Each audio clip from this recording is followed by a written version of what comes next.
नमस्कार, मैं अजीत सिंह ठाकुर, सत्यहिंसा डिजिटल में आपका स्वागत है। आज नवसारी में संत सम्मेलन का आयोजन किया गया। उस संत सम्मेलन में काफ़ी संत हाजिर रहे। नवसारी के हिंदू संगठन से काफ़ी कार्यकर्ता हाजिर थे और आज का ये जो कार्यक्रम है, जो संत इकट्ठा हुए, कार्यकर्ता इकट्ठा हुए, इसके पीछे क्या कारण है और किस वजह से यह कार्यक्रम करना पड़ा, इसे जानने के लिए हमारे साथ आरएसएस के पदाधिकारीगण हैं। इनकी जुबानी हम जानेंगे आखिर क्या घटनाएं थी और किस हेतु से आज का कार्यक्रम था। जी सर। मुकेश रावल, राष्ट्रीय स्वयंसेवक संघ से जुड़ा। संघ आयु 50 साल मेरी संघ में जिम्मेदारी है और हमेशा मैं हिंदुत्व के लिए लड़ा हूं। मेरे खुद के लिए मैं कभी नहीं लड़ा। मैंने कभी पुलिस स्टेशन नहीं देखा मेरे पर्सनल, पर जब भी हिंदू सनातनियों पर दो विपदा दुखद घटना घटी है तो मैं हमेशा सोचे समझे बिना पहचाने मैं हमेशा उनके साथ खड़ा रहता हूं। अभी नवसारी गुजरात नवली नवरात्रि के गरबा रास में तारीख 23/10/2025 को रात्रि को 9 बजे हिंदू सनातनियों को करीबन 150-200 हिंदू सनातनी थे, उनको एक पुलिस जिले का डिप्टी डीवाईएसपी एसके राय, आगे पुलिस पहले से सुरक्षा में खड़ी थी, फिर भी उन्होंने आते ही पीएसआई पीआई को पूछे बिना ही डंडे वाली कर दी एवं मेरे जो आजू बाजू में बाएं और दाहिने जो व्यक्ति खड़े हैं उनके बाल पकड़कर तिलक मिटा दिया गया, खींचकर मारा और एक कार्यकर्ता के तो चोट भी आई, 3 दिन हॉस्पिटल में रहे।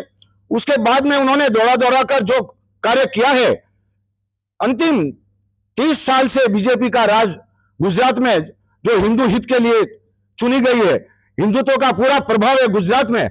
आदरणीय यशस्वी प्रधानमंत्री श्री मोदी जी कहते हैं कि गुजरात तो बीजेपी की फैक्ट्री है। 50 साल की आयु में हमने बीजेपी के लिए क्या नहीं किया, हमारा पूरा जीवन समर्पित कर दिया। और आज के दिन बीजेपी के राज में ही ऐसे खाकी वर्दी में वामपंथी विचारधारा का व्यक्ति इनको कैसे घसीट कर मार रहा है। आप सभी ने वीडियो देखे होंगे, सुदर्शन न्यूज एवं अनेकों नेशनल टीवी न्यूजों में आया गया। और आज 18 दिन होने के बावजूद भी पुलिस कार्रवाई उस व्यक्ति के ऊपर न हुई है, न कोई कार्रवाई हुई। आज 18 दिन हो चुके हैं। बड़े दुख की बात है हमारे कार्यकर्ताओं के लिए। अगर धैर्य की भी हद होती है, ये आप सुन लीजिए राय साहब, आपने गुजरात में नवसारी में किससे प्रेरित होकर जो आपने जो घटना घटी है, आपने जो किया है, वो कभी माफ नहीं किया जा सकता है। आगे भी मैं नवसारी के विधायक महोदय, अध्यक्ष महोदय, आप सभी से उच्च अधिकारियों से कहना चाहता हूं, आप आगे आइए और ऐसे व्यक्ति पर कदम उठाइए, उसकी तत्काल बदली हो, कानूनी कार्रवाई हो। और तिलक मिटाना ये संविधान के कौन से दायरे में है? संविधान कहता है धारा 19-25 में ये बड़ा जुर्म बनता है। अतः एसपी महोदय, कलेक्टर महोदय, आप सबसे मैं गुजरात के गृह मंत्री श्री हर्ष संघवी जी साहब को मेरी विनती है, पूरे हिंदू सनातनियों की, आप ऐसे कठोर, ऐसे राक्षसवती के डीवाईएसपी को तत्कालिक बर्खास्त किया जाए, ऐसी हमारी पूरी नवसारी हिंदू सनातन धर्म के चाहकों की, साधु संतों की ये मांग है। हमें अपेक्षा है श्री विधायक महोदय, सांसद महोदय, आप तुरंत हमारी अपेक्षा को शांत कीजिए, वरना आने वाले समय में हम अनशन पर उतरेंगे। उसकी पूरी जिम्मेदारी नवसारी जिले के कलेक्टर महोदय, एसपी महोदय की होगी।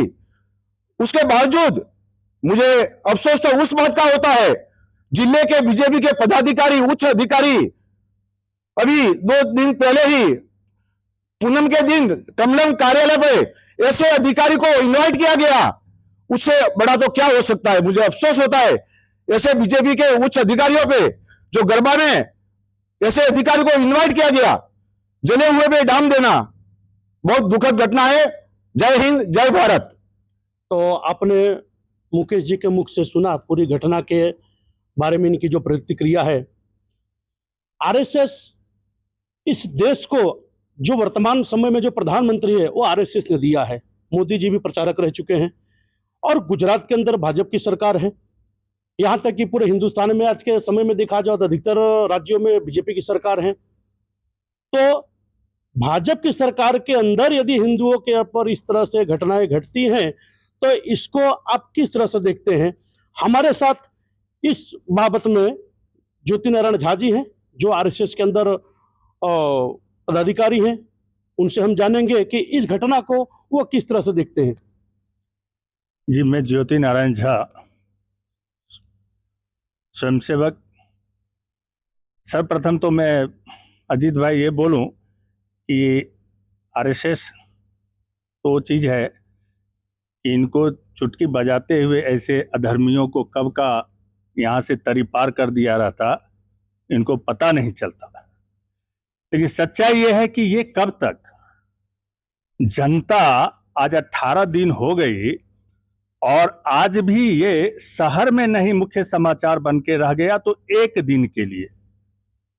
तीसरे दिन ऐसे पॉलिटिशियन और लोग मिल करके मैनेज कर लिए कि इनके सामने के जो बौद्धिक तथाकथित वर्ग ये 30-30 सेकंड का वीडियो डालने लगे और महिमा मंडन करने लगे कि ये अगर नहीं होता तो ये आग की तरह जल जाता।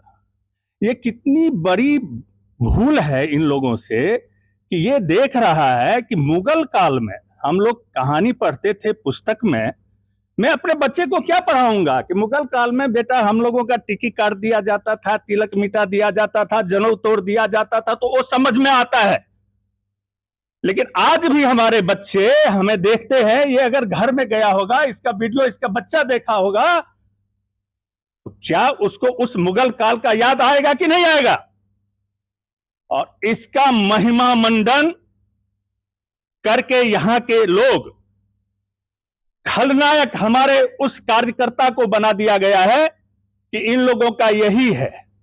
अरे अपने घरों के मां बहनों को डांडिया और गरबा दिखाने नहीं ले जाकर के, उलाहना सुन के, रात को खाना नहीं खाने जाके अपने सनातनी बच्चियों को, बहन बेटियों को उन लव जिहादियों से बचाने के लिए जाते हैं। उसी तरह गए थे, लेकिन इन लोगों ने क्या किया? इसको विलन बना दिया। ये समाज के हीरो थे, ये सनातनियों के हीरो थे, जिनको रोड पर में घसीट के मारा गया। ये भाई साहब जब तक जिंदा रहेंगे ये इनके यहां से नहीं मिटेगा कि कोई अधर्मी मेरा, क्योंकि अधर्मी का मतलब मेरा कहना यह होता है कि जो मेरे हैं भी कहने के लिए वो सनातनी हैं, लेकिन हमारे धर्म को नहीं मानते हैं। जैसे भाई साहब ने बोल दिया कम्युनिज्म, कम्युनिज्म आज 47 से, भले ही कांग्रेस सत्ता में रही 70 साल तक, लेकिन पूरी शैक्षणिक व्यवस्था पर इन कम्युनिस्टों ने कब्जा करके रखा था।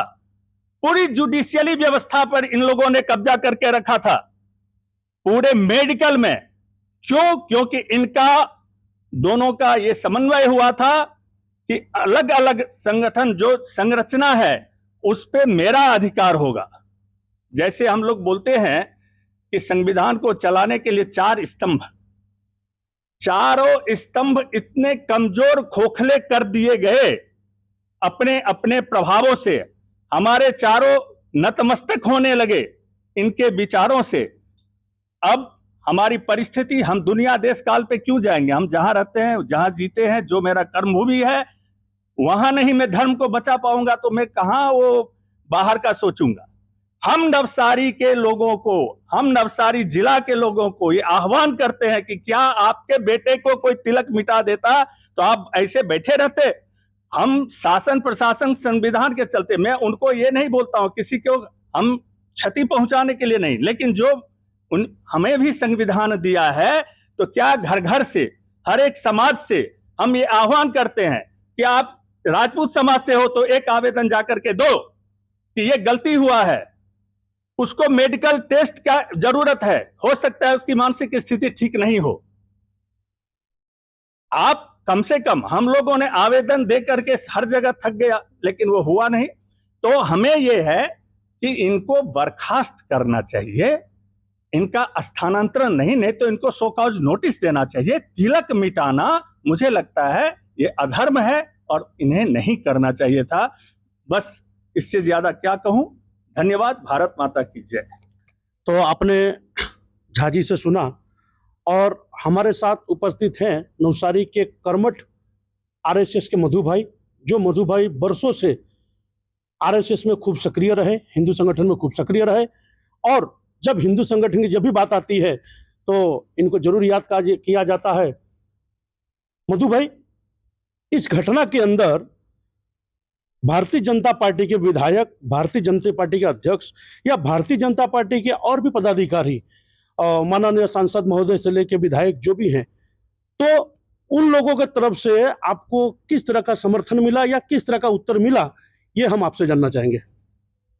पहला मैं थोड़ा मेरा परिचय दे दूं, आपने तो दिया, लेकिन मैं भारतीय जनता पार्टी और राष्ट्रीय स्वयंसेवक संघ पूरा परिवार में जब से मैंने संघ जुड़ा है या जनसंघ में जब काम किया है, तब से आज तक मैं भारतीय जनता पार्टी और आरएसएस में संकलन की जिम्मेदारी निभाता हूं और दोनों को समतोल रहे ऐसा मैं काम करता हूं। लेकिन अब जब ये जो घटना घटी, जो हमारे गरबा पंडाल में जो हमारा कार्यकर्ताओं को जो अपना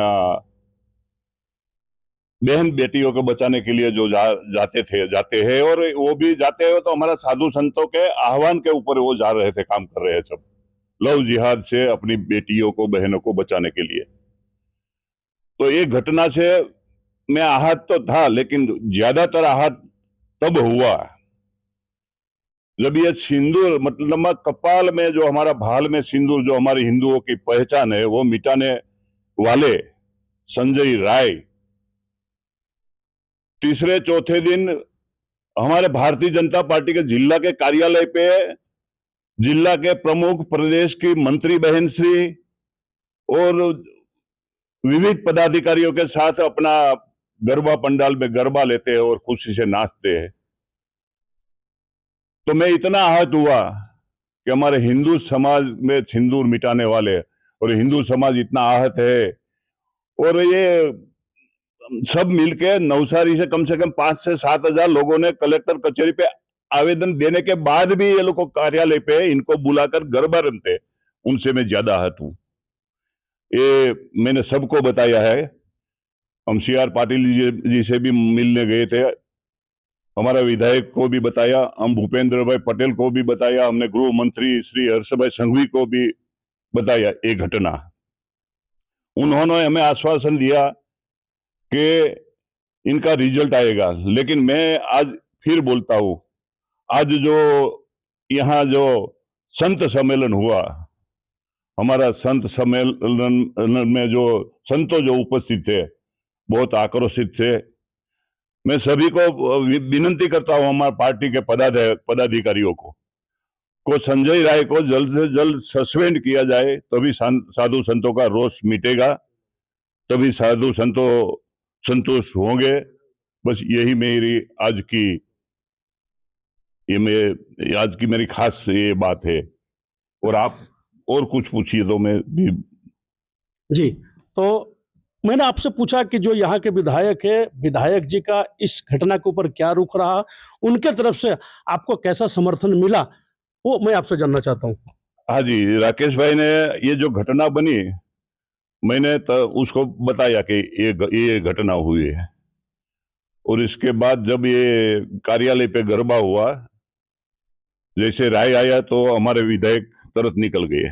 उनको समझ में आ गया कि राय आता है तो उनके साथ नहीं रहना, लेकिन हमारे के जिला के प्रमुख है और प्रदेश की बहन मंत्री है, और वो रहे, और दूसरे दिन मुझे बुलाया और मैं गया कि राकेश भाई ये कार्यालय पे हो रहा है तो क्या करे। मैंने बोला ये तो बात सही है, मैं तो इसके लिए क्या करे, आपका क्या है। तो बोलो चलो आ जाओ। तो हम गांधीनगर गए, हम और करसन भाई टिलवा तीनों गए, और भूपेंद्र भाई मुख्यमंत्री को भी बताया ये घटना, पार्टी की घटना और ये गरबा वाली घटना।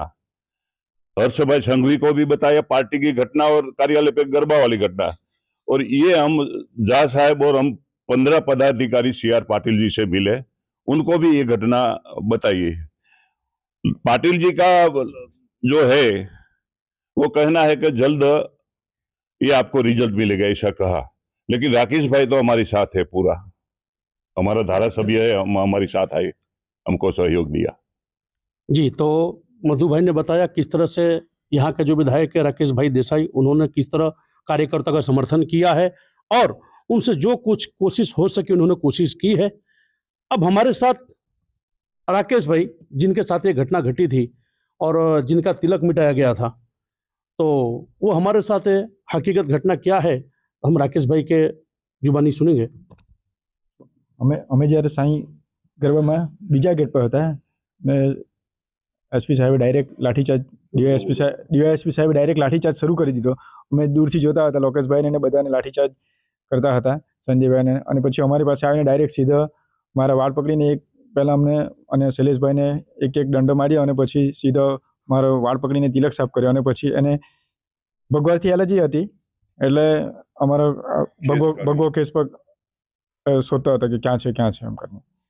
ને પછી અમને એક એક મારીને અમને ત્યાંથી ભગાડી મૂક્યા ને હિન્દુત્વ પર મેઇન વસ્તુ હિન્દુત્વ પર ગાળ આપી. બસ એટલે. तो राकेश भाई जिनके साथ ये घटनाएं घटी थी उनको भी आपने देखा। अब देखना ये है कि हिंदू संगठन खूब आक्रोश में है, संत समाज भी अब मैदान में आ चुका है। तो जिन लोगों के साथ ये घटनाएं घटी हैं उनको कब तक न्याय मिलेगा ये हमें देखना रहा। और खास करके न्याय के इंतजार हम तब कर रहे हैं जहां पर हिंदू की सरकार मानी जाती है। भारतीय जनता पार्टी को सदैव लोगों ने हिंदू की नजरों से देखा है कि भाई हमारी सरकार है, हिंदू की सरकार है। अब आगे इसमें क्या होगा ये हम देखेंगे। इसी के साथ आप समाचार के जो चैनल उसको लाइक करिए और शेयर करिएगा ताकि ज़्यादा लोगों तक इस जानकारी को पहुंचाया जा सके।